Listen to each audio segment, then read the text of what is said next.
దీర్ఘకాలపు పుండ్లు, peripheral vascular disease అంటే మంచి రక్తనాళాలు మూసుకుపోవటం వల్ల కాళ్ళు నల్లబడటం, పుండులు మానకపోవటం, అంతేకాకుండా మడం దగ్గర కానీ వేళ్ల సందుల్లో కానీ అరికాళ్లలో డయాబెటిక్ అల్సర్స్ ఫామ్ అవ్వటం, అంతేకాకుండా అన్నిటికన్నా కాంప్లికేటెడ్ గ్యాంగ్రీన్ అంటే ఇర్రివర్సిబుల్ డెత్ ఆఫ్ టిష్యూ అంటే ఏ భాగం అయితే నల్లబడిందో అది మళ్ళీ బతకలేని పరిస్థితుల్లోకి వెళ్ళిన తర్వాత పేషెంట్లు మాకు రావడం జరుగుతుంది. ఈ పరిస్థితుల్లో వాస్కులర్ సర్జన్స్గా మేము చేసే పని ఏంటి?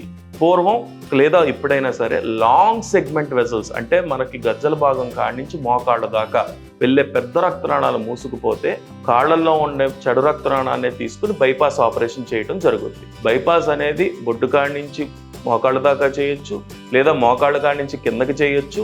సో ఏ సెగ్మెంట్ అయితే మూసుకుపోయిందో దాన్ని బైపాస్ చేస్తూ ఇంకో రక్తనాళాన్ని అక్కడ పేర్చడం జరుగుతుంది. దీన్నే ఓపెన్ బైపాస్ సర్జరీ అంటాం.